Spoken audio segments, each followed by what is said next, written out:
All right, so here is the Gibson Les Paul kind of wiring situation. And you can kind of tell this is what's going in. It's going to be the 50s wiring and what like pretty decent solder joints look like. Sorry, try to get a good view there. So then looking inside, I mean, this wiring is not complicated. This is easy stuff. Let's talk about the right way real quick. Okay, so we have our chassis down here, the main kind of bus of the ground.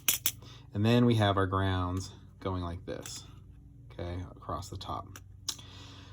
Then I'll wire a ground to the jack, which I just pulled out.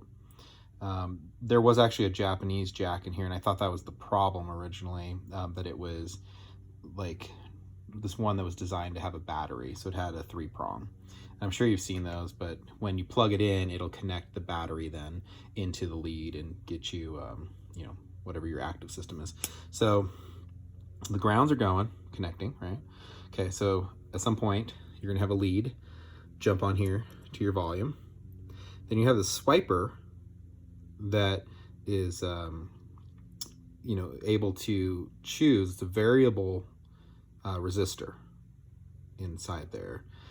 This is a capacitor, not a resistor. So this is going to change the tone, right? Because it's going to go through here and ground out certain frequencies. But this is a variable resistor. And you can see this is sent to ground right here. So as you go in, a certain amount of it will peel off and then be grounded as well. That's kind of what you want. You want to be able to ground a certain amount of your signal that's coming in. Okay, so in, ground. So when it's up all the way, nothing's going to ground. It's all going to be in here. And then your signal can go through here. And if it can't reach, you know, your ground, then you're not going to be sucking any signal through here and pushing any of those frequencies out. It'll get stopped. Okay. So you can kind of tell, you know, the middle here, the swiper sending to ground, and this is going to receive. Same thing, right? Very standard, right? 50s wiring. So it's going to be a little brighter. This is different than modern wiring, but super easy.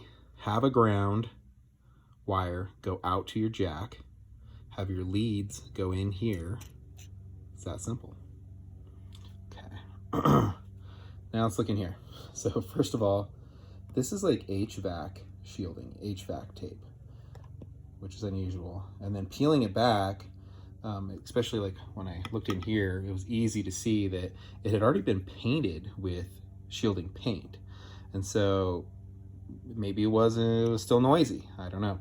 But if I cut the lead and ground, you can see that the person had spun these together. But let's look up here at the pickups.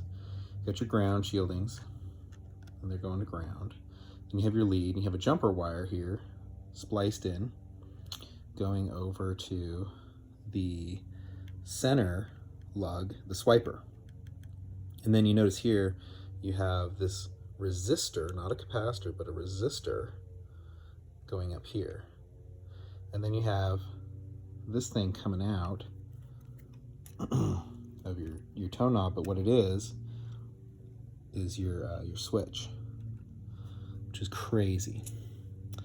And then you have on these pots, you do have all 4 pots connected versus having 3 pots connect, or 3 wires connecting the 4 pots and having a gap right here, sorry. So you can see the ground goes like that, but on this, all of them are connected. Then you have this unusual monstrosity sitting back here. What happens with these volume knobs, with these, and here's the resistor here. So it comes from that lug, and it goes to the ground back here, and that lug's not being grounded there.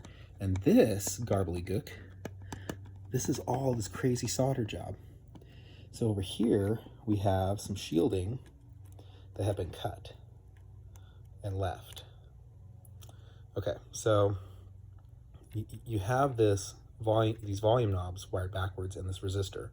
So when you turn this all the way down, it still won't go all the way down. Not everything will go to ground. So you can't actually turn the volume all the way down on this.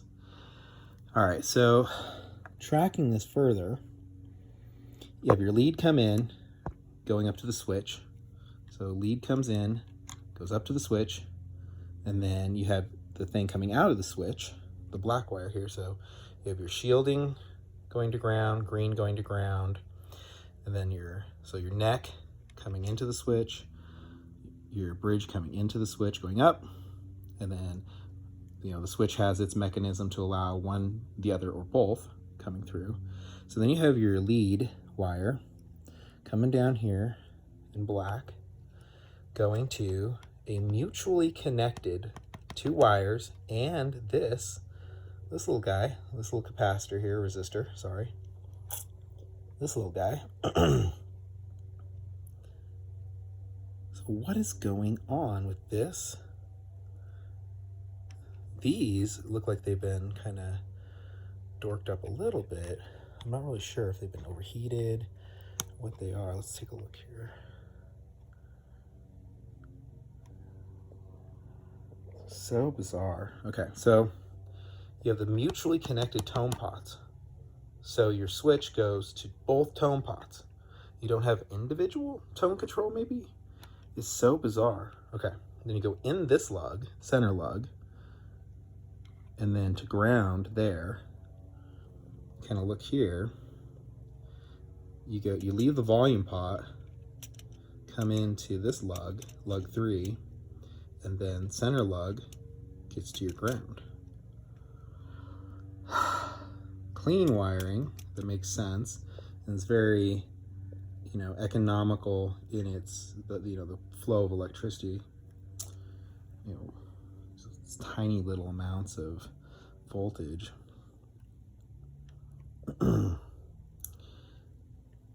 So this makes no sense. Goes in. So both tone knobs can control tone, apparently, of either pickup. Then you have this guy coming over here. So all your signal is going to pass through this. Then it goes out. So bizarre. Then your ground goes here, and all kinds of things come to this ground and this ground over here. So your switch is grounded here. You got this weird platform. So if anybody can tell me what this is all about, that would be great. Can't turn the volume down all the way. Also, when you plug in like a headphone preamp, it doesn't like any of this, right? This thing here trying to come out, and so the Fender Micro will not work with this at all. So the first thing I did when the Fender Micro didn't work, it was like, okay, what's up with the jack? I saw it was just kind of a funny looking jack, a little older, made in Japan. Okay, maybe there's something wrong with the jack that I'm just not seeing. So I switched that out. Oh, no hope. Nope. I opened this up, and it's got great tone, phenomenal tone. It's got Lawler pickups. It's quiet. This thing is so quiet. You're not going to get any like random, humming, 60 cycle hum. So if you can decipher what's going on with this, and is this thing a capacitor or a resistor?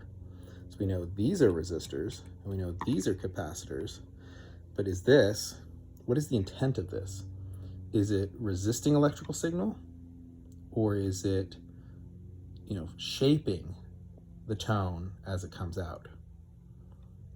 Let me know if you've seen one of these before in series on the way out of your signal. Okay, so I'll do an after video once I get this in. But, tone-wise, it sounds great, except for you don't have use of your tone knobs, really. It doesn't do much. It's a very, very mild tone shaping. It's so mild. It's more like a presence knob, if even that. Okay, I'll put this in and take out this, put some different shielding in, just because I just don't like the idea of this HVAC tape in here. It's just so weird. It works, I guess. I wouldn't know if it didn't. You know, it's quiet, everything's grounded, everything's shielded. So, all right, talk to you later.